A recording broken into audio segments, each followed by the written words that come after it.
Welcome into episode 172 of The Checklist, brought to you by Secure Mac. I'm Ken Ray. And I'm Augustrometer.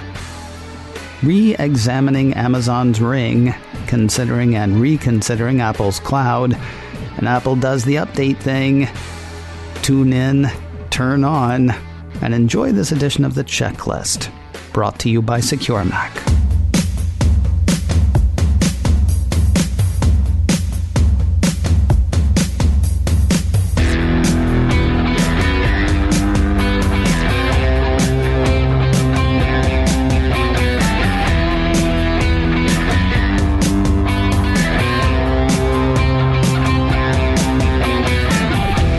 Time to make a thing of Ring again.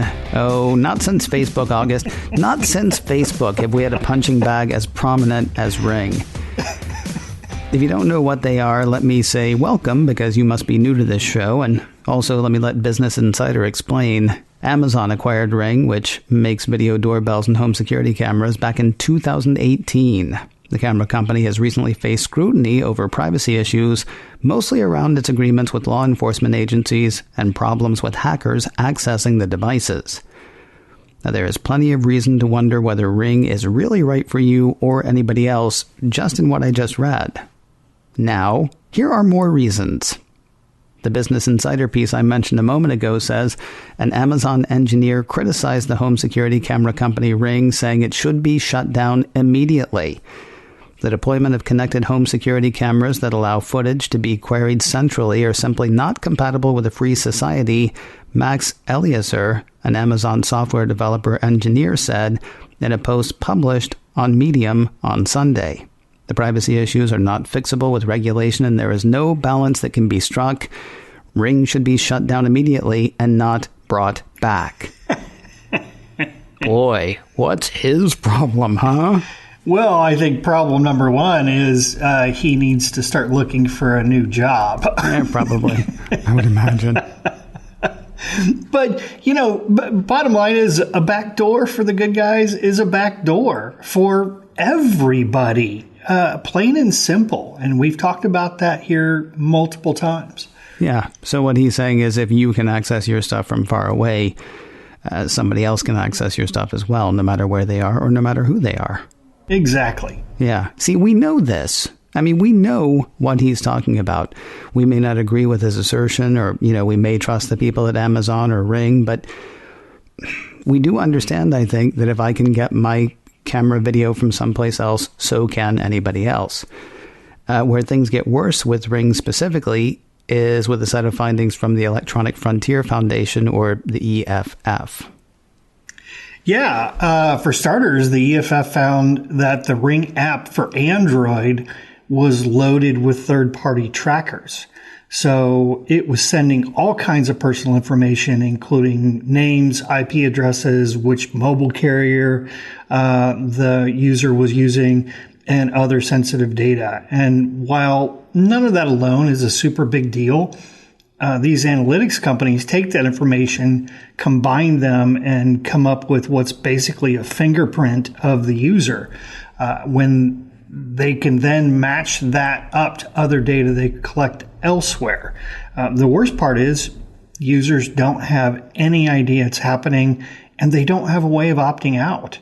Once the information's out there, it's out there, and you can't really do anything about it.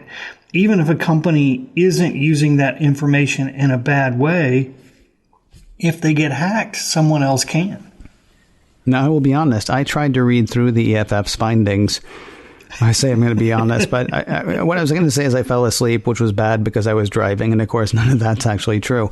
I tried to read it, and meaning sort of eluded me. Please, in ways that I can understand, which should be more than enough for the people listening to understand. What did the EFF find? Well, they found that your personal information was being sent to not only analytics companies such as Mixpanel and Branch, but even our old friend Facebook was sucking in the data, which to me is just crazy. Branch gets things like a bunch of unique identifiers. Some of these can be used across apps. so they can see what apps you're using and how long you're using them. They also get information about your device, including your model, screen resolution, and even your local IP address, which can be used to geolocate you. AppsFlyer is another company, and it's given a ton of data, including what your actions are with the app and even who your neighbors are. They know when you installed the app, when you last launched it, and many of the same kinds of information as Branch, but they also have access to all your sensor data, including the magnetometer and gyroscope. Why would they need that? I have no idea. Then, of course, I can give you a reason for that. No, I'm not kidding. I can give you a reason for that. If they're selling all of the information that they're collecting, there have been articles in the past about how the magnetometer and gyroscope in your phone can actually detect early onset conditions. So like if suddenly your hand is shaking a little bit more when you're holding your phone, that is information that might be valuable to, say, your insurance company. And your insurance company may be buying information from AppsFlyer. I mean, no joke. Every bit of information that anybody can collect is something that they might be able to sell. Be that, hey, this person usually likes to buy chocolates this time of year, all the way up to, hey, I don't know that you want to underwrite this person's policy because their hand's a little funny when they hold their phone. And they might have Parkinson's or something. Right, exactly. Or, well, I mean, they might not, but they might, and that is a data point that we now have. Well, not that we now have, that AppsFlyer now has, and, the highest bidder apparently also has as well. I'm sorry, though, I interrupted you. You had another company to tell us about. Okay. I was going to say Mixpanel, they get the most data. They get your full name, your email. They get all kinds of information about the device and a ton of information about the Ring app's settings. So they know sort of what your settings are for the actual doorbell, which is crazy. Now, you and I were actually talking before the show about the borderline sick sense of humor that I have. There was one thing that I did find amusing in the stuff that the EFF had written. They almost seemed to complain at one point that traffic was being sent by Ring using encrypted HTTPS. Now, I would think that would be good because, then bad guys won't be able to get to it, or maybe I should just say other bad guys. Did I read that right? Were they actually sort of bothered by how locked up this was? I don't think they were bothered by how locked up it was. I think that being encrypted in transit, which is what is going on there, is a good thing. It also kind of obscures any sort of analysis that they can do. So I think that's probably what they were cranky about. The problem is that, if any bad guys get access to the company's servers, doesn't matter whether it was encrypted in transit, they hit the jackpot. And then on top of that, if they're selling the data, then, of course it's not encrypted. I will say it's kind of funny. We may have found the one area in life where the EFF and the FBI agree. Boy, this encryption is making it tough to look in on this. Yeah, it is, isn't it? What do we do next? And suddenly they're not agreeing anymore. Is there more that we need to know to this story? Well, a couple of things up front. First, this seems to be an Android-only problem, mostly because Apple shut out a lot of this behavior a few years ago. Second, a lot of this was common on iOS 2, not just with Ring, but many other apps. Developers, they want to know what people are doing with their apps and how they're using the apps, and if the app is behaving properly. And some services, third-party services, come along and say, hey, just drop this little piece of code in and we'll take care of that for you. And so the developer does. But then they can, the third-party service can also harvest that data and sell it. And for me, that's the pernicious part. You as a developer don't really see it happening, and you as a user really don't see it happening. All that said, Ring says it prioritizes user security, yet they keep making these dumb, insecure choices like this. Somehow they keep managing to undermine user security time and time again.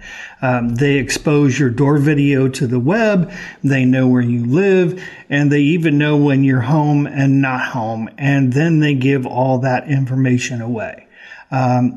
I'd like to say, thank goodness we have organizations like the EFF and its research arm to point all this stuff out. Because right now, buying a ring is the last thing I'd do.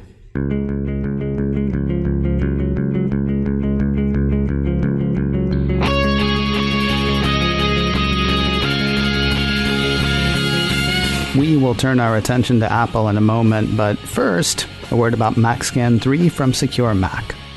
Sometimes we do dumb things. We lock our keys in our car, we lose something we need right this minute, we get tricked into downloading files or clicking links in emails or on websites that end up being not great. Did you pick up something bad? Tracking cookies or malware maybe? Find out and get rid of it with MacScan 3.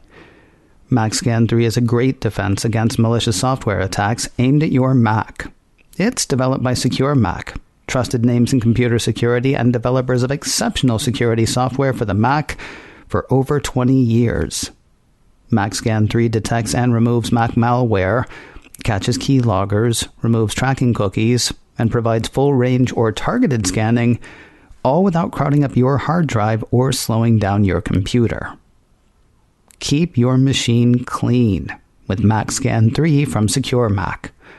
Sign up for a free 30-day trial today at securemac.com/MacScan.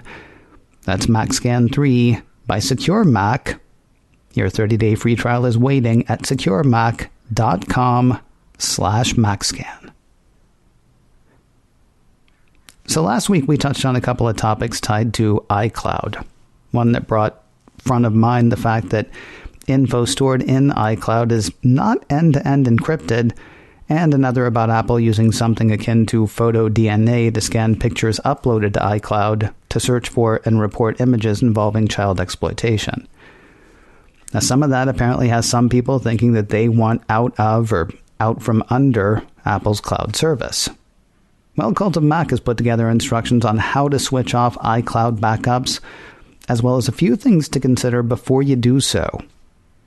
Now, we talked last week about why people might want to keep iCloud backups. August, can you remind us what some of those reasons are? Well, with iCloud backups, you don't need to set up a new device from scratch. In fact, a couple of weeks ago, my phone got dropped, and I went to the Apple Store to get it replaced. By the time I got home, all of my apps and data were restored on the new phone. With a local backup, you have to do that manually yourself. Alternatively, there are companies that can do this for you. iMazing is a company that comes to mind, and it'll do wireless backups of your device as well. But then you're trusting a third-party company with your sensitive data, which is sort of where we started this conversation. Now, correct me if I'm wrong, but another reason to leave them on would be iCloud.com, right? Yeah, I'm not a heavy user of iCloud.com, but when I need it, it's there and it's very convenient. Everything from Find Your Mac to your calendar is available to you. All of these things sync. So if you make a change on your Mac, it updates your phone. But it's a trade-off, really, and it's a tough trade-off. My suggestion is to email Apple and bug them about encrypted iCloud backups. And the more people that bug them, the more likely it is to happen. Now, I'm not trying to talk anybody into not doing this. For me, though, as long as I trust Apple, the whole idea of getting out of iCloud is kind of a non-starter. I regularly use my iPhone to access stuff that I've created on my Mac. And without the iCloud interoperability, I guess that ability goes away, right? Yeah, and it depends on how non-iCloud you want to be. Backups are a big part of it, sure, but other services can stay in sync. Those services, though, expose data you may not want Apple or anyone else to have. Okay, so all of these considerations laid out, let's say I've decided to turn off iCloud backups. What do I do? Well, here's the list of steps from Cult of Mac. They say disabling iCloud backups is as easy as tapping a switch. Just go to the Settings app, tap the banner with your name on it, and then tap iCloud. Scroll down to iCloud Backup and tap that. Toggle the switch to disable iCloud backups. That takes care of future backups. However, your current iCloud backups remain on Apple servers. One thing to note at this point, these backups are encrypted, but Apple also holds the keys to that encryption, which is sort of why you want to get rid of them. If you want to get rid of them. Right, yeah. Before you delete your only backup, you should make sure you have made at least one local copy of your data. To delete previous backups, go to Settings, and then your name, and then iCloud, and then Manage Storage. Wait while that page loads, and you'll see a breakdown of what you have in iCloud. Tap Backups, and you'll see a list of backups for all your devices. Tap 1 to view more details, and delete it. You may find old, unneeded backups for older devices here too. Go ahead and delete those.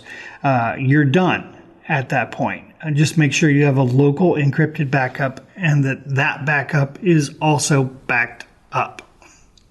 And we will have notes. I say at the end of every show that we have notes, but I mean, that was a lot of steps. Yeah. And so probably in the next couple of days, we'll have notes. Just look for show number 172. I mean, if that is something that you want to do.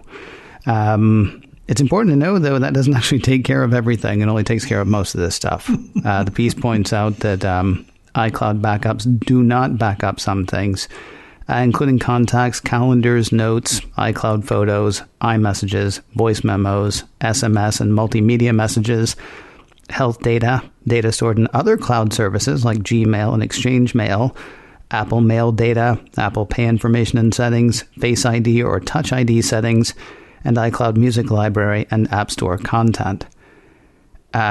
Just because it's not part of iCloud Backup, though, doesn't mean that it's not accessible by other people. It's what we were talking about a minute ago with what the EFF was talking about with the Ring stuff. If you can access it online, yeah, so can somebody else, right?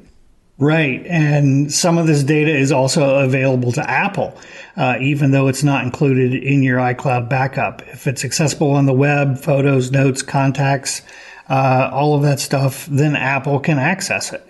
And that means Apple could pass the data on to the cops, the FBI, the CIA, the NSA, the security ninjas from some other country, whatever.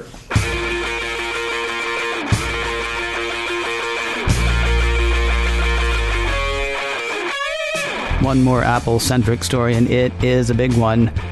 While Apple was wowing the world with stellar earnings this week, it was also working behind the scenes to keep the things that it sells humming along. Apple on Tuesday released minor updates to iOS, iPadOS, watchOS, macOS, and tvOS. Well, minor in number, anyway. They were point releases, I think they're called. For example, Apple Insider says iOS 13.3 has been updated to iOS 13.3.1. Stability and performance improvements, or stabs and perfs, as I like to call them. Apple says the update adds a setting to control the use of location services by the U1 ultra-wideband chip, fixes a potential blip with Deep Fusion Photos, addresses an issue where FaceTime could use the rear-facing ultra-wide camera instead of the wide camera, addresses a CarPlay issue that could cause distorted sound when making phone calls in certain vehicles, and, hey, a new service. The update introduces support for Indian English Siri voices for HomePod.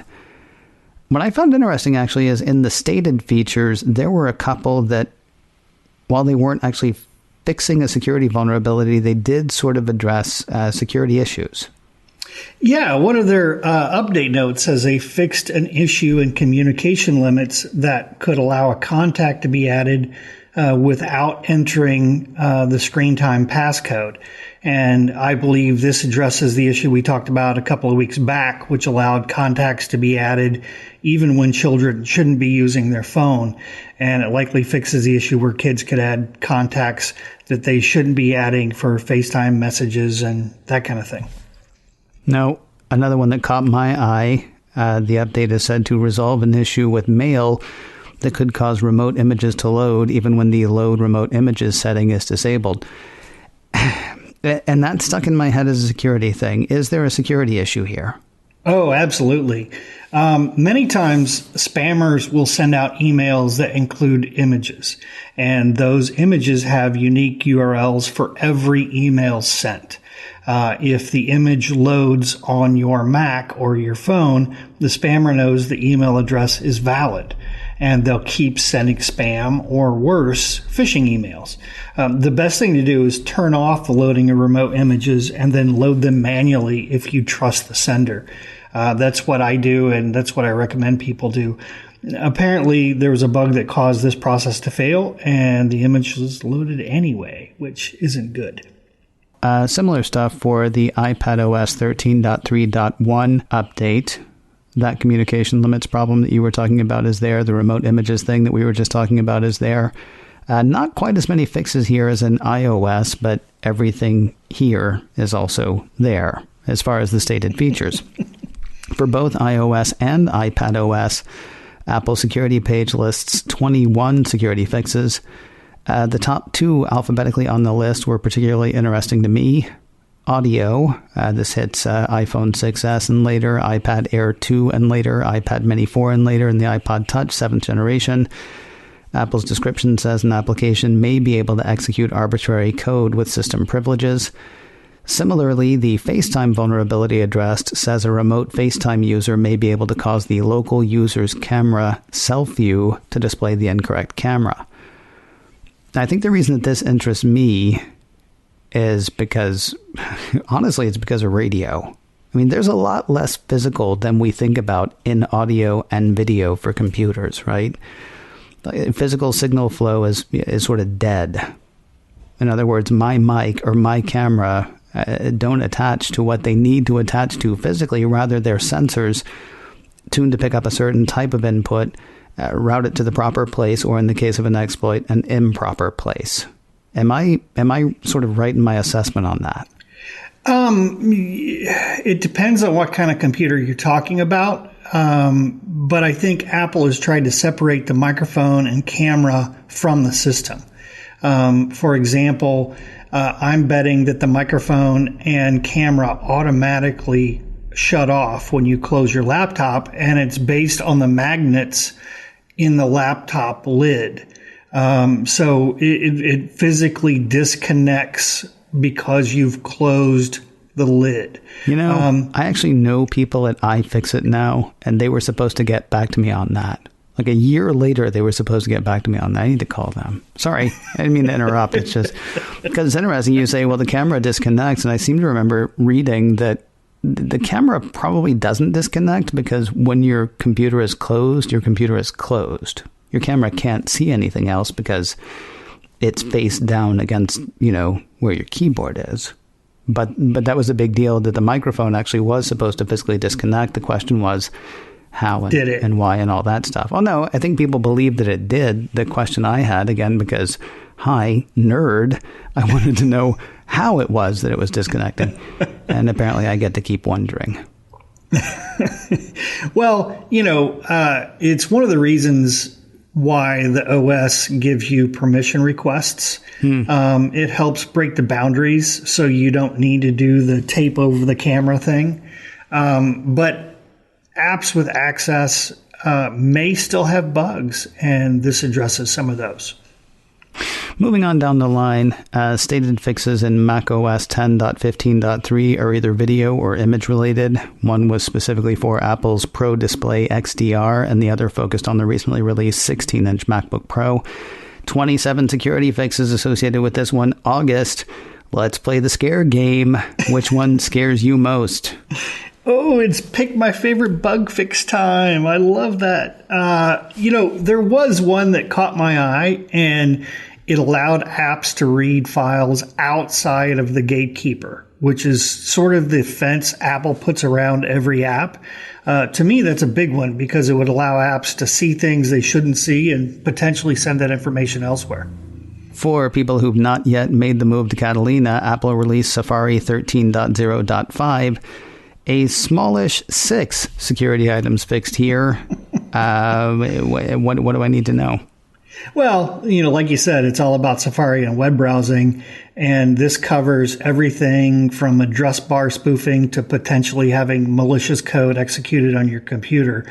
They all seem to be great finds and fixes, and nothing particularly horrifying. WatchOS 6.1.2 is all about security. Like, that's what the description said. It provides security updates, so go ahead and get it. Fixes 14 security flaws. Scare me, Mr. Man. Well, as I've said before, I always go for the kernel, and I'm not talking about Sanders, but the core of the OS. And there were several fixes in the kernel. One that struck me was where an app could read the memory layout of the watch. And while that doesn't sound like much, it could take that information, send it back home, and then be used to do an updated app that could actually hack the watch. And finally, 13 vulnerabilities were fixed in tvOS 13.3.1. August, scare me into wading through menu after menu to apply this update, please. That was a trick. You're not going to tell me that I should have auto updates set? Really? I'm sorry. Let's pretend I don't have auto updates. That's the one thing I actually have auto update is my Apple TV. Sorry. Good. Yeah. Good. Yeah. There's a language called XML, and it's generally the accepted way for machines to talk to each other. XML is something to request something from another machine, and then you can read it and get the data. Siri, for example, I'm sure does a lot of XML requests. The fix that stood out to me was an XML bug that would allow arbitrary code execution, which we talked about before, and is really bad juju. So I'm glad they got that nailed down. And I'd also like to reiterate that with these release notes and fixes, Apple has been giving credit to the finder of the bug, which I think is very noble and very cool. It does represent it's Tim Cook's Apple. Exactly. It's probably the best way to say it. It's not necessarily the Apple of 10 years ago of or your more. Yeah. Hey, if you're looking for more security news and how-tos, the place to look is securemac.com/checklist. There you'll find notes for this show, for all the shows we've done to this point, and you can listen to every single one of them right there as well. securemac.com/checklist. If you have a question you'd like to ask or a topic you'd like to hear us hit, our email address is checklist@securemac.com. That address again is checklist@securemac.com. And if you can't remember that, please do remember this. You're listening to The Checklist, brought to you by Secure Mac. And we'll talk to you next week.